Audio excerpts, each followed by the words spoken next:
Salam sejahtera. Jumlah individu yang menjalani pemeriksaan kesihatan merosot tahun lalu berbanding 2019 disebabkan khidmat-khidmat yang bukan mustahak ditangguhkan bagi keperluan COVID-19. Tinjauan Kesihatan Penduduk Nasional 2021 itu juga mendapati jumlah penduduk yang menepati kadar waktu yang disyorkan bagi lakukan kegiatan fizikal turun sedikit berbanding tempoh sebelum pandemik melanda.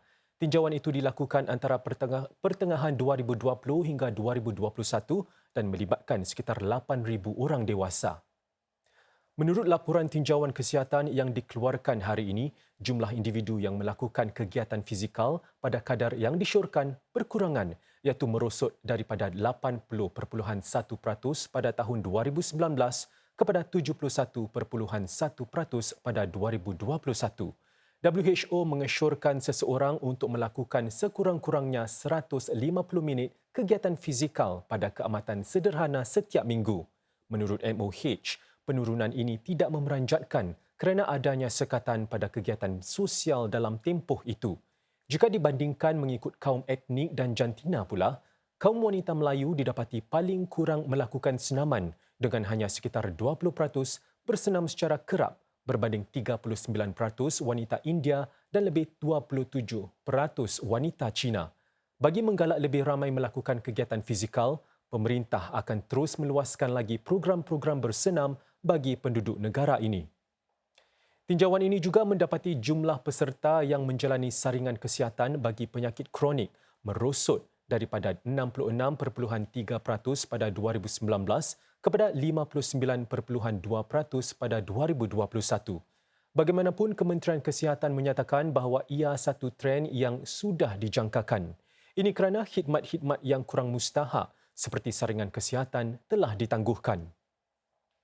Lantaran itu, meskipun jumlah penyakit kronik yang dilaporkan antara 2019 dengan 2021 kekal stabil, MOH menggesa agar perangkaan tersebut tidak diambil ringan.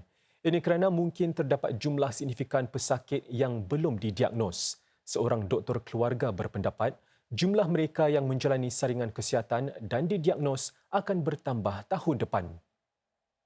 We believe this is largely due to underdiagnosis because of lack of screening. But moving forwards, especially in the second half of 2022 and moving on to next year when we start Healthier SG, we think more patients will come forward to do screening and the load of chronic disease should increase with time. Sementara itu, lebih ramai orang didapati mengambil langkah berjaga-jaga untuk melindungi diri mereka daripada penyakit. Kadar pengambilan vaksin bagi influenza dan pneumococcal meningkat dengan ketara. Bagi vaksin pneumococcal misalnya, kadarnya meningkat lebih 10% kepada 22.4% dalam tempoh 2 tahun. Dalam pada itu, tinjauan ini mendedahkan bahawa lebih ramai orang bersikap terbuka untuk dapatkan bantuan daripada pakar kesihatan mental. Ia mendapati jumlah responden yang ingin mendapatkan bantuan meningkat lebih 10% kepada 58.3% selepas pandemik melanda. Kenaikan itu juga dilihat dalam golongan yang berusia antara 30 hingga 59 tahun. Ini sekaligus memaparkan kesedaran yang lebih tinggi mengenai kesejahteraan mental dan kurangnya stigma terhadap masalah-masalah mental. Kadar penduduk Singapura yang merokok dan minum arak pula kekal stabil. MOH akan meneruskan usaha bagi mengajak lebih ramai lagi membuang tabiat merokok mereka. Ini termasuk usaha dalam membentuk pendidikan di sekolah-sekolah untuk elak permulaan tabiat itu dari usia muda. Hampir 90% atau 218 juta dolar baucar CDC yang diagihkan sejak 2 tahun lalu sudah dibelanjakan. Ia digunakan di lebih 20,000 perniagaan runcit yang mengambil bahagian. Sehingga bulan ini, lebih 95% daripada kesemua baucar yang diagihkan sudah dituntut. Orang ramai ada sehingga 31 Disember ini untuk membelanjakan baucar-baucar tersebut. Atau mereka juga boleh mendermakan baucar-baucar itu kepada badan-badan kebajikan pilihan mereka daripada senarai di laman baucar CDC tersebut. Satu lagi pengagihan berjumlah 372 juta dolar di bawah skim baucar CDC akan dilancarkan Timbalan Perdana Menteri Lawrence Wong pada 3 Januari nanti. Setiap isi rumah warga Singapura akan menerima baucar CDC bernilai 300 dolar tahun depan. Menerusi agihan baucar itu, setiap isi rumah warga Singapura boleh berbelanja $150 di pasar-pasar raya yang mengambil bahagian dan lagi $150 di kedai-kedai dan pusat penjajah. Perjalanan pengangkutan awam dijangka lebih mesra alam lagi dengan sebuah syarikat pengendali MRT kini mahu mengurangkan penggunaan tenaga sehingga 10%. Ini dengan bantuan teknologi bijak yang meramalkan keperluan hawa dingin bagi 70 stesen bawah tanah. Lebih separuh daripada penggunaan tenaga di stesen MRT bawah tanah adalah untuk alat hawa dingin. Namun, tidak lama lagi, sistem-sistem hawa dingin akan dibantu oleh sistem kecerdasan buatan AI. Ia akan menilai corak lalu lintas manusia di stesen. Digabungkan dengan ramalan cuaca, ia akan menentukan berapa panas suhu yang akan dirasakan para penumpang sebelum membuat penyesuaian. Sistem AI ini sedang diuji di stesen MRT Paya Lebar dan Macpherson.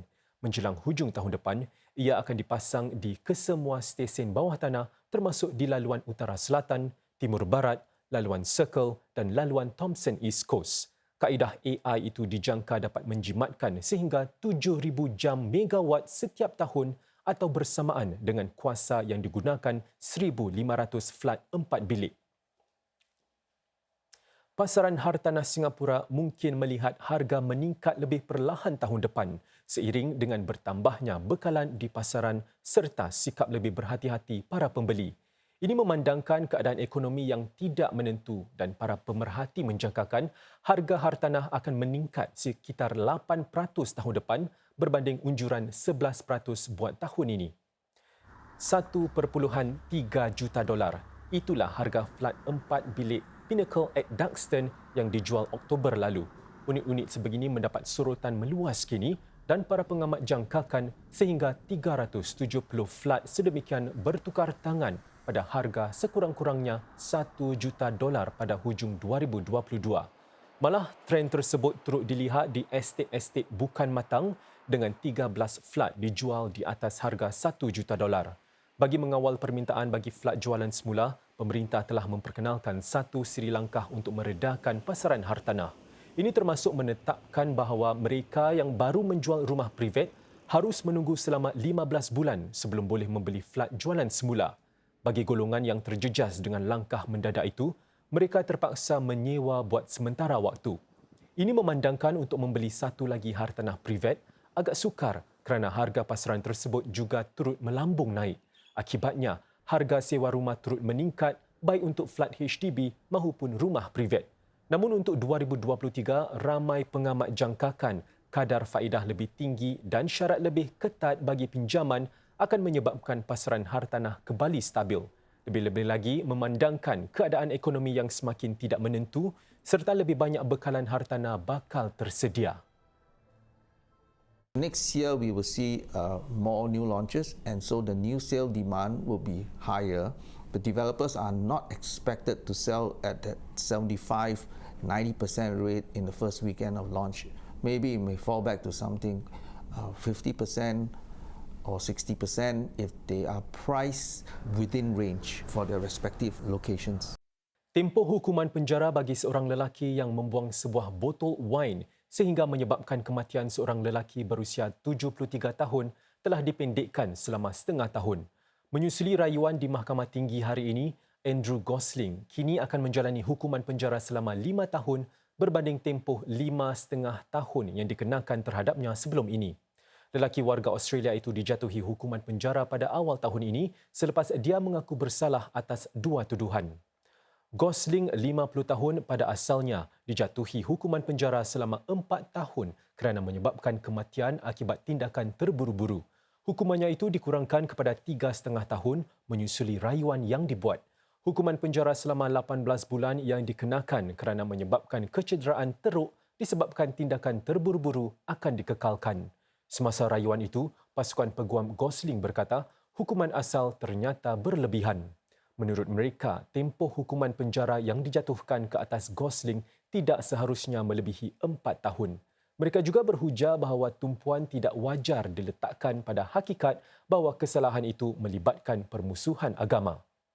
Pada Ogos 2019, Gosling melemparkan sebuah botol wine dari tingkat 7 kondominium di Spottiswoode Park Road ke arah sekumpulan orang Melayu Islam yang berada di tingkat 5 dalam kawasan kolam renang. Dia melakukan perbuatan itu dengan niat untuk mengejutkan mereka. Gosling ketika itu dalam keadaan mabuk. Dia juga marah dan kecewa terhadap serangan yang dilakukan oleh kumpulan militan di Bali dan Melbourne yang membunuh warga Australia.